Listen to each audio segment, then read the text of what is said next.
Good afternoon. Today we have an unusual format. In the studio, Dushin Good afternoon. and Vlad. Good afternoon. Many people have seen and know you as people who can tell the blunt truth, sometimes frankly and directly. I watched your video. You keep talking about some dangerous organization, about the Anticult, about Dvorkin. And my first question is, why is the Anticult dangerous? Let's probably go step by step. So let's start with what the Anticult is. Okay, what is the Anticult? For many, that's a new concept. It's more like a well-forgotten old one than something new. People don't remember history well. They've stopped reading. They've stopped analyzing and asking themselves simple, critical questions. Why don't they remember, for example, what happened to Jesus Christ? What do you mean they don't remember? They do. They wear crosses with the crucifixion. His images are in every church. Yeah, I know. They use that crucifix in religious rituals, supposedly on behalf of the Holy Spirit himself. The Holy Spirit, yeah. And also they bless cars, clothes, bars, weapons. Nowadays, it's even trendy to bless them for killing your own kind. That's the kind of metamorphosis we're seeing. And what is it that people should remember in this story with Jesus Christ? Well, who was behind the idea of executing Jesus Christ? Yeah, think about it. Was it just a bunch of idiots gathering in the square and voting to release a hardened criminal, and at the same time execute, crucify, a man who wished everyone well, who helped and healed people? They welcomed Jesus as a king. And only 5 days later, they were already shouting, "Crucify him." Doesn't that seem suspicious and illogical to you? That alone should make you wonder if something very dark was going on, that someone was behind the priests. But history keeps quiet about the details. And do you know them? Do you need them? Well, maybe. Come on, who really needs that? Everybody understands perfectly well. We can talk beautifully and pretend that we care, that we're concerned about Jesus. But in reality, we care much more about a football club in the Champions League, about the national team in international competitions.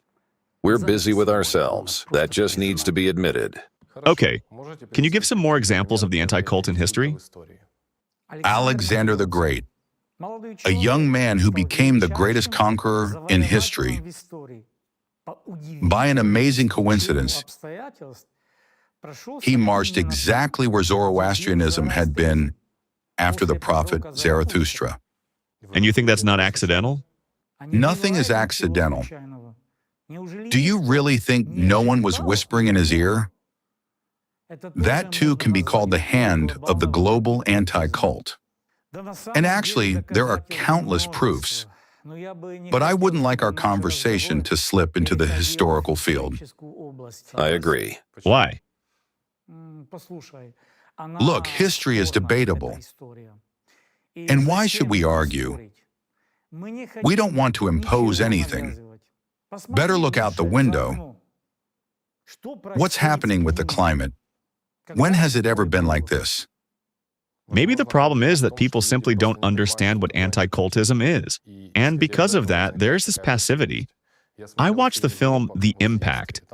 In one chapter, it mentions that through the hands of the fascists, there was a genocide of the Jewish people.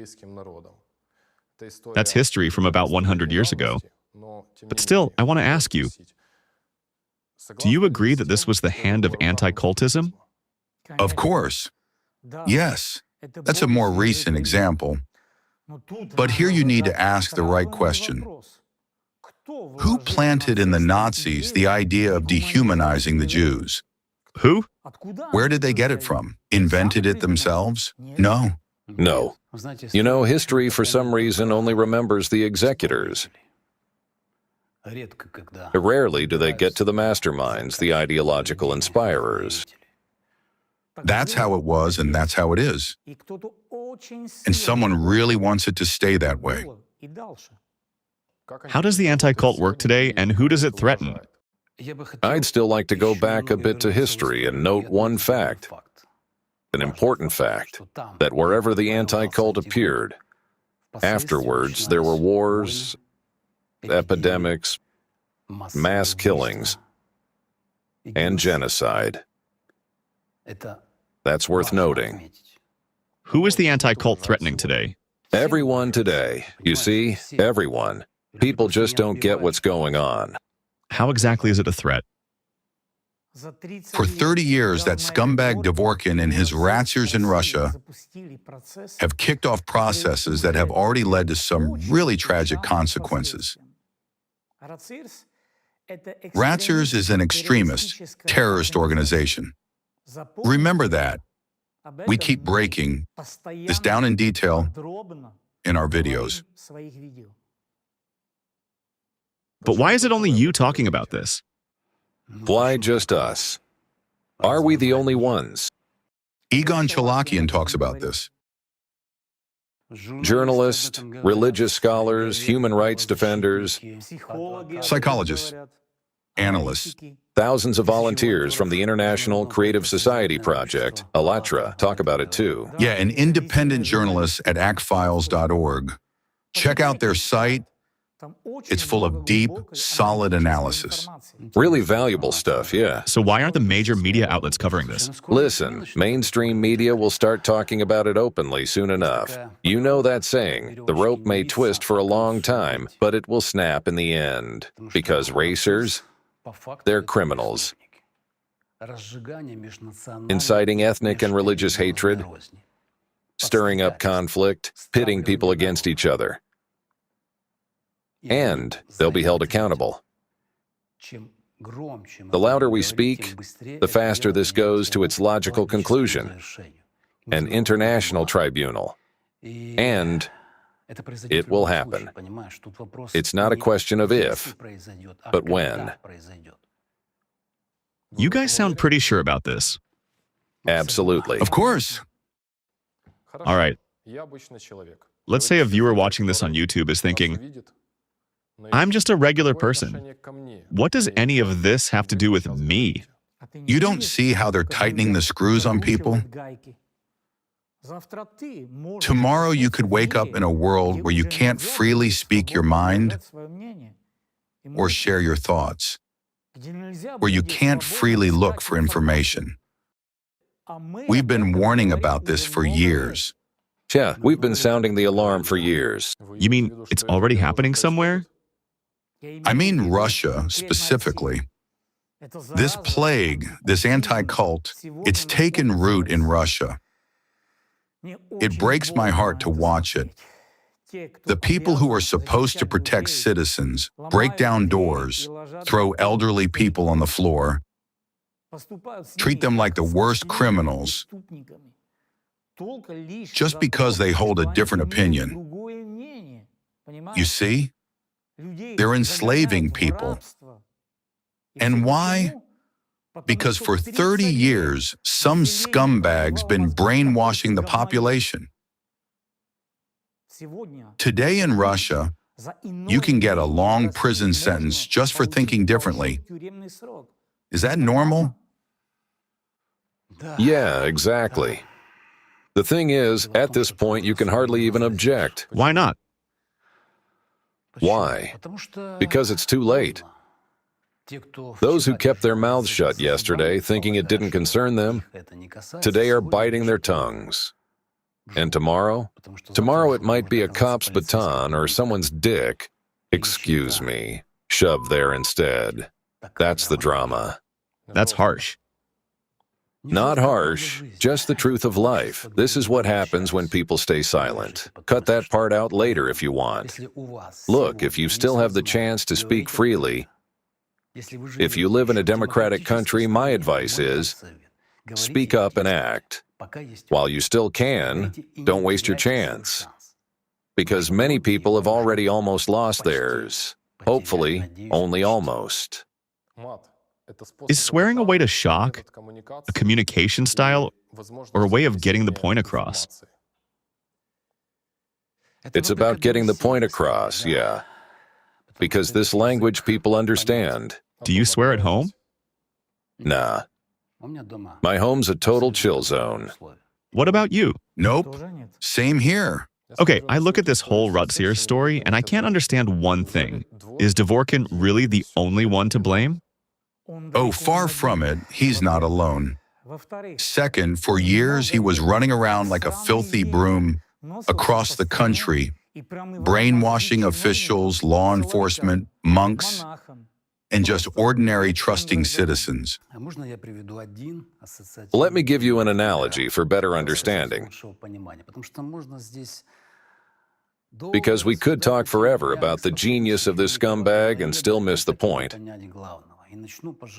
So let me start from a bit further back. Everything begins with an idea, a recipe, or instructions, an algorithm, a manual, a program, call it what you like. I'll explain with examples. Take something simple, a cake. To make a delicious cake, or tiramisu, which I tried recently, by the way, the baker needs a recipe. On paper or in his head, doesn't matter. The baker takes the recipe and follows it. Adds this, adds that, mixes.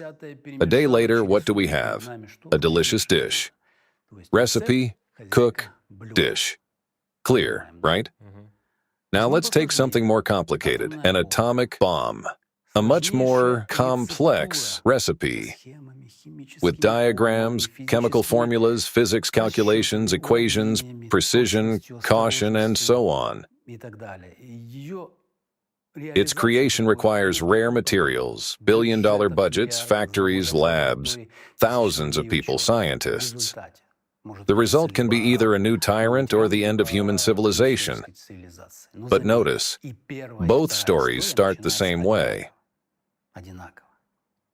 with information in a recipe. The very wording of the idea, written in that recipe, determines the actions and the outcome. Right? Right, so we're waiting for the anti-cult recipe. We're getting there. What's anti-cultism? If I can put it this way, it's a recipe for reshaping how society thinks. I hope in the future we'll find a more precise definition for it. For now, we're just talking, sharing perspectives. Yeah, it's an open dialogue. We're just laying out our understanding. Exactly. So anti-cultism is an idea, a recipe, a set of mental instructions to be implemented in society. Not directly, not in your face, but through religious channels, media, lectures, school curriculums, legal practices, you name it. If you read this recipe closely, it's clear. Anti-cult ideas teach us how to hate each other, how to reject, isolate, stigmatize, and label people. Then it goes further. How to strip away rights, take away freedom, and at the extreme, no matter how you slice it, it's about taking lives. So it starts with an idea, then comes the fighters, the witch hunt begins, and it ends in mass tragedy. You said fighters. Fighters against what? Against cults. But really, fighters against free thought. It's a deeper concept. You can shove anyone under that label.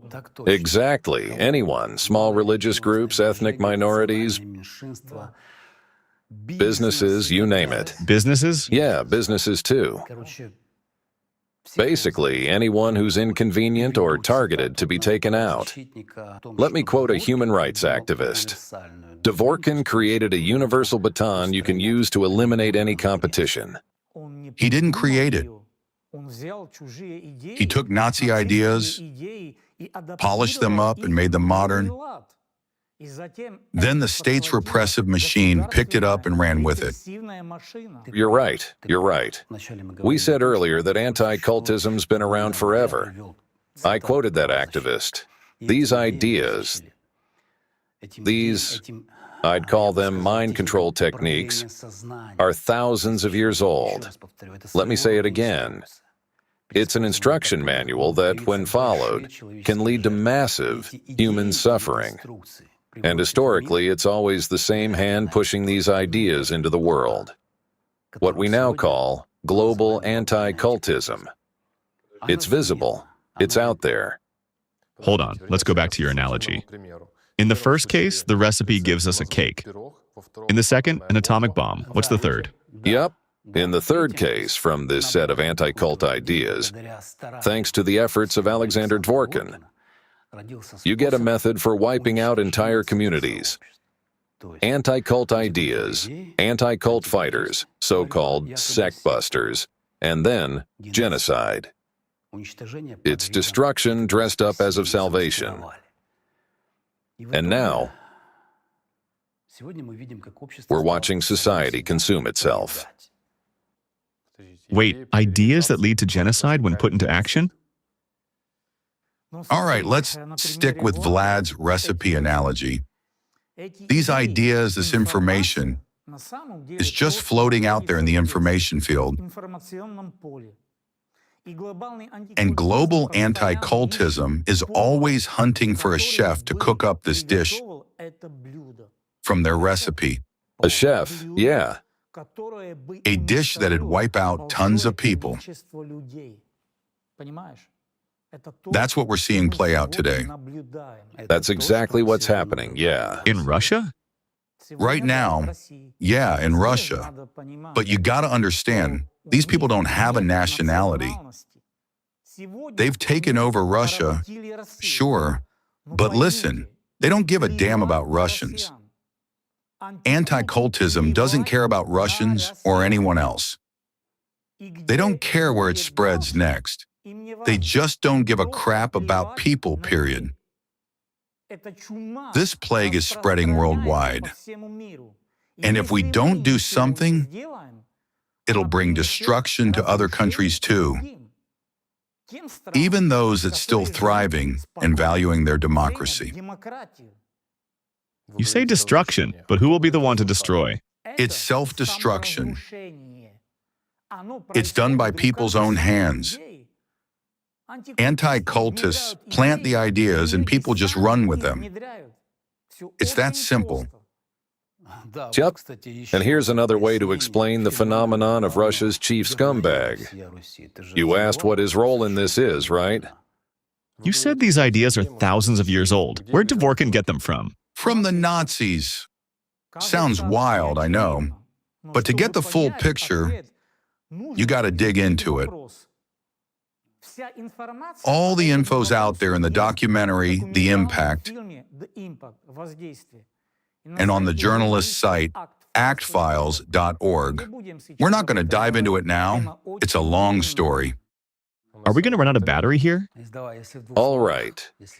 In 2 words, it's about the direct link between anti-cult ideas and Nazi ideologue Walter Kuhne, who was influential in fascist Germany. From there, those ideas passed through European anti-cultists Wilhelm Hack and Johannes Aagaard, straight to Alexander Dvorkin. Dvorkin went to Denmark to study under Aagaard, it's a known fact. He was hauling back suitcases full of photocopied documents. That's where he caught this brain rot. Or, let's be real, this mental syphilis. Sorry for the harshness, but I can't put it any other way. He doesn't hide it. He learned from Johannes Aagaard, his mentor. To get the full picture, you have to piece together all the puzzle parts. That's already been done for us in the documentary. Big thanks for that. It's an 8-hour film. Huge thanks, yeah. You gotta watch the whole thing. Every ingredient matters in this recipe. Tiramisu isn't complete without mascarpone, right? Exactly. Makes sense. So, how did Dvorkin put these ideas into action? In his younger years, he was insanely driven. What seems impossible to us, he pulled it off. Let's not focus on how he did it. That's a whole other show. Let's look at the result, what it led to. Here's a real example. If you search "Beware sect" in Russian Google, you'll get 22 pages of exact matches for "Beware sect." That's at least 220 websites with that phrase in the title or headline. Now zoom out. There are 193 countries in the world, and not one of them has this kind of anti-sect hysteria. Are people living badly elsewhere? No, they're fine. Sects haven't destroyed anyone. Nobody's getting killed. But then Dvorkin shows up in Russia. He decides sects are the root of all evil. He plants the word sect in society, infects people with his fear, his phobias, like some kind of mental syphilis spreading across a massive country. And I'm like, what? They didn't have bigger problems? Don't they have bigger problems now? Another example. Search sect on YouTube. You'll see almost every Russian-speaking vlogger has touched this topic. A guy makes gaming videos and suddenly he's talking about dangerous sects. What the hell is that? Where's this coming from? How does that even happen? These aren't dumb people, right? Influencers, opinion leaders, but somehow they've fallen for Dvorkin's syphilitic ideas. You look at this infection, and, sorry, I'm going to get crude again, Dvorkin fucked up an entire country's brain, royally screwing their mental health with lasting damage. That's a wild perspective. Oh, we can keep going. The priests, propagandists, politicians, they've all caught Dvorkin's brain rot. It's so easy now to slap the totalitarian sect label on a whole country, like Ukraine, to justify violence and atrocities. They're still spewing this syphilitic nonsense. But where did it all start? Where did it come from? It came from Dvorkin. Infected by Dvorkin. Listen, how do you call a second-hand store, a business, or an entire country a sect? That's insanity. Think about it. So anyone who buys into this sect equals danger thing could be called Infected by Dvorkin. What else? Why are people so clueless? That's the question. What even is a sect? Yeah, what is a sect? There's no legal definition. None. Whoever the scumbag calls a sect gets dehumanized. What's dangerous mean? Yeah, what's dangerous? Dangerous to who? As far as I know, small religious groups don't even commit crimes. Exactly. Stats show their rate of administrative violations is virtually non-existent. Virtually non-existent, it's practically zero. But they're dangerous to Dvorkin, so everyone's got to be scared. What the hell is this, seriously? Did we fall down and start doing push-ups or what? And nobody's willing to admit it. They won't admit it, but they're sick with Dvorkin's mental syphilis. Aren't you guys worried Dvorkin might sue you? Listen, if he does, it'll just speed up Racers' funeral. He's not stupid enough to miss that. So you're not scared at all? Scared of what? Aren't you sick of this? Jesus said, don't be afraid, just speak. And here we are, 2,000 years later, still scared. That's why the world's like this. Or look at it this way. Who's there to be scared of? Scumbags, Creeps, liars, sociopaths. That's some backwards logic. They should be the ones shaking. Why are we the problem? Okay, my bad. I said it wrong. Yeah, I'm scared of this player that's shown up in the world right now. You mean the climate Cerberus? Exactly. It doesn't give a damn about anyone or anything. It doesn't care. If you're an old man or a kid. Right. Doesn't care about your nationality or your beliefs. Recently, ALLATRA was labeled an extremist organization in Russia. Hold up. How do you call an organization that's always worked to bring people together extremist? Let's break it down. What even is extremism? It's about dividing people, tearing them apart. And what's ALLATRA? ALLATRA's always been about uniting people to save life on this planet. It's a scientific community that's been tackling climate issues, global climate issues, and will keep doing so.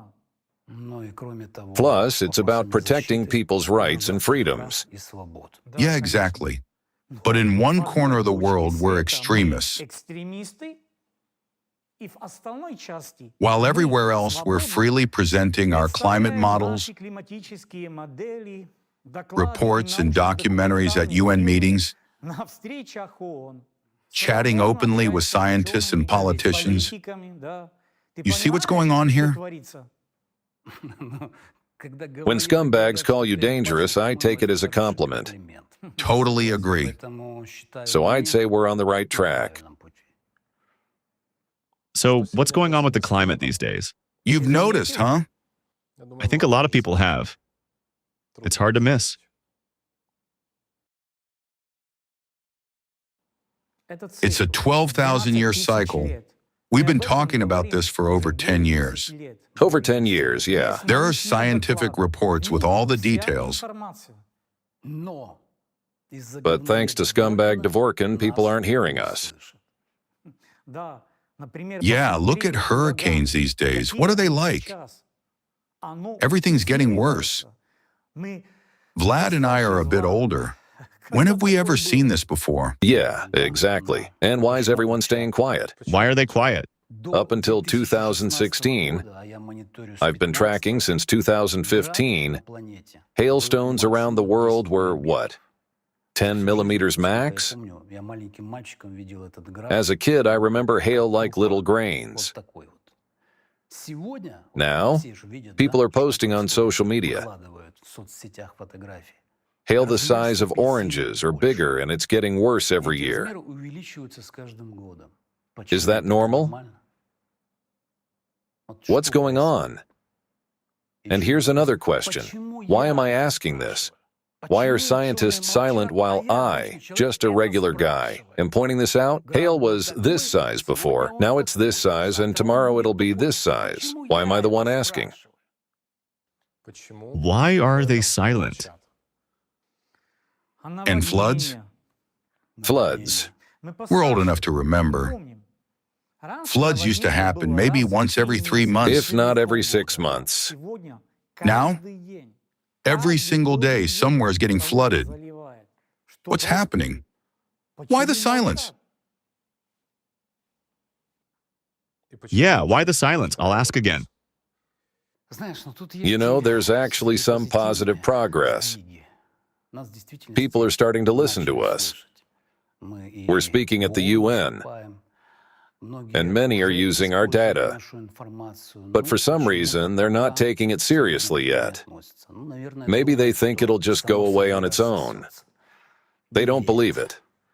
It's not going away. Nope, it's not. We've been saying for 10 years what's coming. Who likes these floods, these roofs getting ripped off? Earthquakes are increasing everywhere. Maybe, just maybe, they're hiding it to avoid panic. But we're not about panic.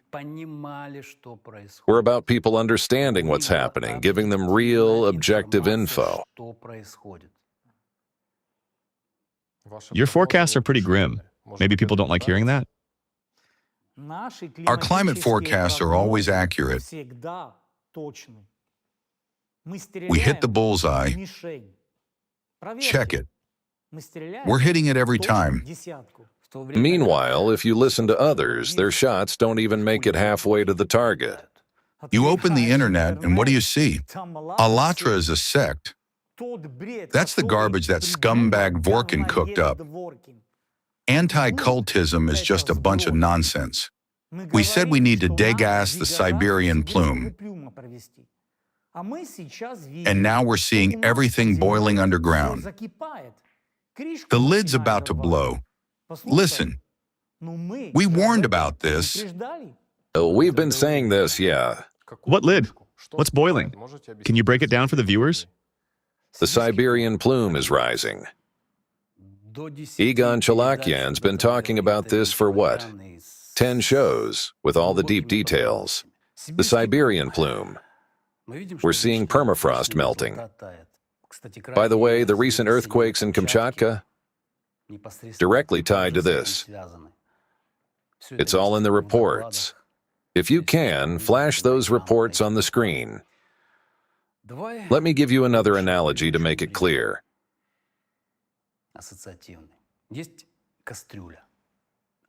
Picture a pot on the stove full of milk. Will the lid blow off? You bet it will. Yeah. To avoid a mess, you either turn off the burner or take the lid off. We go to the homeowners and say, look, if that milk spills, it'll put out the burner. Gas will spread through the apartment. What happens then? Boom, explosion. But the neighbor's like, yo, Vasya, some bearded jerk told me you're a cultist. Why should I listen to you? Then this genius runs up to the second floor to the cop and snitches, hey, go deal with that bald guy. He's spreading panic, telling me to turn off some gas. It's messing with my boxing match on TV. Some bearded jerk at the bench outside said he's a cultist. That's good enough for me. What's that tell you? They've dehumanized us. They're wrongly calling us a sect. And that's a huge problem for everyone. And as long as there are anti-cultists out there dumping their crap in our ears, we're missing the simple, basic stuff. Like idiots. Like idiots. What, are people stupid? No, but somehow we're acting like idiots. Yeah, somehow like idiots. I think it's absolutely critical to ban anti-cultism by law. Seriously. The term anti-cultist should stick in people's minds as worse than a Nazi, a pedophile, a child killer, a shit-eater, you name it. You're talking about a massive disaster brewing in Siberia. What solutions do you have? First off, they kicked us out of Siberia. We don't even know what's going on there anymore. People are getting thrown in jail just for talking about the climate. What can we do? Right now, there's one idea. Go to Siberia and start degassing. Degassing, yeah. What's degassing? Egon Chalakian talked about this in his programs. Siberia is heating up faster than anywhere else. There's an anomaly there. Everyone knows it. Everyone's seeing it. So why are they hiding the data? That's the question. If nothing was happening, they'd release all the data openly, including well data, everything. They've got them. Why won't they release it? The full archive exists. Pressure, temperature, all of it. Why not show it? Come on, just put it out there. They won't because things are spiking hard. In recent years, it's been skyrocketing. Give us the data, real data. We're all on the same planet. Don't you get it? We're all in the same boat. And why is this happening? Because scumbags have been feeding people nonsense, and now they don't even get what we're talking about. Meanwhile, they're out there saying Dvorkin and Vinogradov are smart. Can you believe it? Oh, no big deal. Just gas hissing in Norilsk and permafrost melting. Permafrost, what's that? Frozen ground? Yup, Are people in Russia really not seeing or understanding this? that's what I want to ask them. Exactly. Are they seriously blind to this? Don't scientists and law enforcement have kids? Don't they get that their kids have no future? They can't just spit on their own children. Do they really not see where the truth is? But the reality is, we're being chased around by some deranged co-profiles, and for some reason, people believe them. Tomorrow you'll be crying because you didn't listen to us today. And for a lot of people, the biggest mistake of their lives will be thinking ALLATRA's a sect. Did anyone even stop to think where this leads? Good question. They compare Yellowstone to Siberia, saying, "Oh, Yellowstone has geysers, Siberia doesn't." What kind of comparison is that? It's like comparing a crane to a pig. Or to a crocodile. Listen, if it blows, everyone suffers. Why let it get to that point? Why let it get to that? Yeah. In the comments under your videos, some people write, "The planet deserves this. It needs to be cleansed." Oh, come on. Go eat some nails and let the planet cleanse itself of you, idiot. Why do people only think about themselves? Why so selfish? Why not think about the kids? What about the kids? What's the point of our existence then? To trash the planet so everyone disappears? Or do they think they're immortal, that they won't vanish? Man, it's like a virus of stupidity. How can people even spout stuff like that? There's another comment saying, "Let half the population disappear, and the other half will finally get it." And who says a plume would only wreck this continent and not cause problems on the neighboring one? Who says it'll only hit here? Who says you won't disappear? Where else could it blow? Anywhere, anything could go off. But that it will go off? No doubt about it. The calculations show it. But here's the paradox. And don't forget, the Earth's speeding up. That's centrifugal force at play. What does that do? It redistributes things. The Earth's speeding up. Magma's melting because the mantle's heating up. Picture this. A bushing in a car engine starts wobbling. That bushing's supposed to stay still. What happens? It wrecks the engine. Same thing here. It's slamming into the Earth's crust. With the acceleration and instability, it could shift. And the pressure might not even hit the plume, but say the opposite side of the planet. And then it blows on a completely different continent. If it's a small release, maybe only half the population goes. But who's that good for? Nobody. If there's no us, no you, no me, no future generations, who's that good for? Makes me want to drop another curse word right here. Still, people want to know about safe zones. Green zones. Yeah, where are they? I'd love to know myself, you know. I'm curious too. It's heating up in Italy too. We've never seen anything like this in all of recorded history. Same with Yellowstone. You'd have to be pretty naive to think this is going to lead to something good or just dissolve on its own. It will dissolve by itself. Come on, it's like a dynamo machine picking up speed. It can't stop itself. That's the deal. That's the problem. Here's another example. Picture this. We're in a car, barreling down a hill with no brakes. The slope gets steeper. What does the car do? It goes faster. For it to stop, what? The wheels have to fall off. Maybe it scrapes the ground or slams into a rock. The point is, there's no soft landing. That's what's happening here, unfortunately. The story with Jakob Jarl and his crimes in Tanzania. Why is he still walking free? A lot of people don't get it. That creature's from planet Moron, where drug addiction, coprophilia, and idiocy reign supreme. Sooner or later, he'll get locked up. And what about Irina Kremenovskaya and Alexei Svyatogor in Ukraine? Same deal. Same deal. Who's behind the witch hunt on ALLATRA? Irina Kremenovskaya, a racer's agent. I'll say it again. No matter how long the rope twists, it's gotta end. The info on them is out there.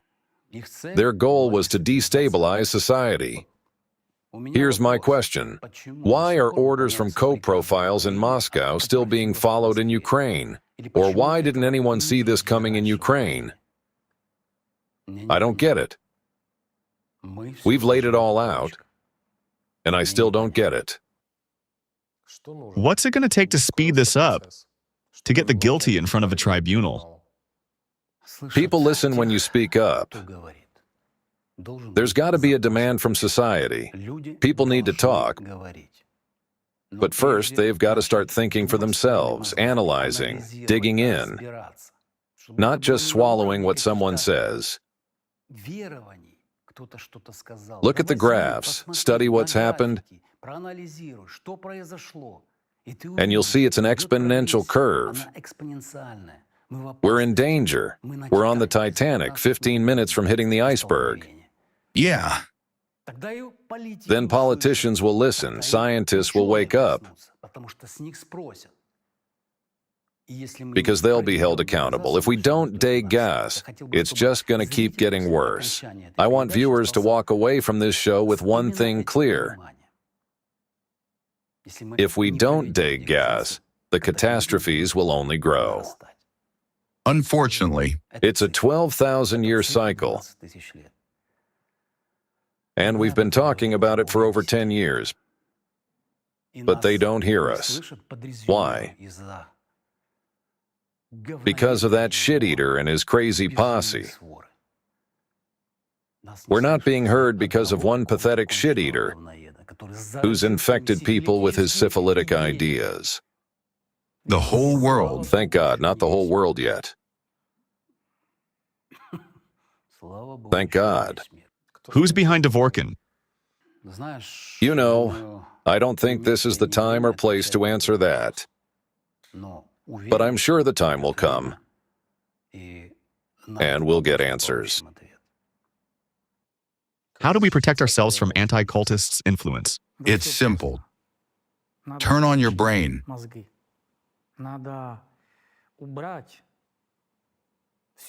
Flush out all the garbage that co-profile Dvorkin dumped in our heads. We don't need to learn anything new. We've just forgotten we're human. If we remember that, we've got a shot. That's why we're doing these shows, to reach the people who are still alive out there.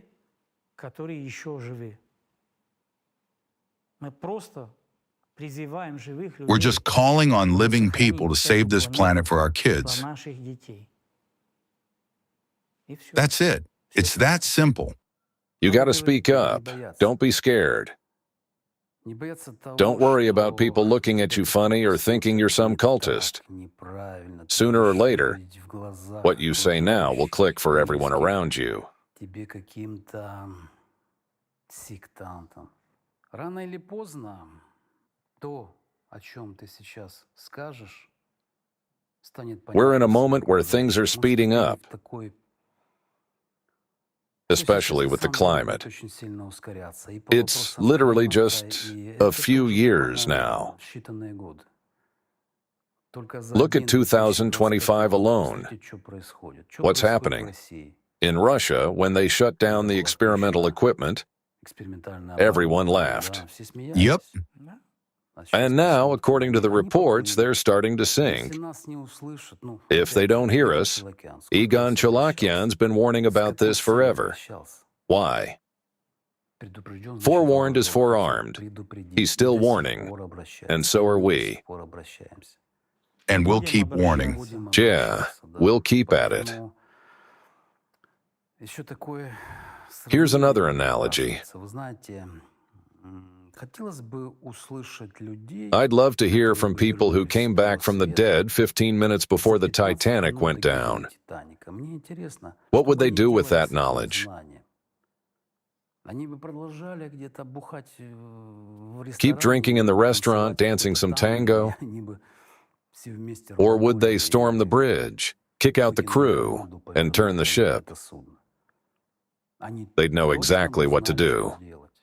Yep. That's exactly where we are today. All the calculations and graphs show it's an exponential rise. Big tragedies are coming. Where will it blow? No idea.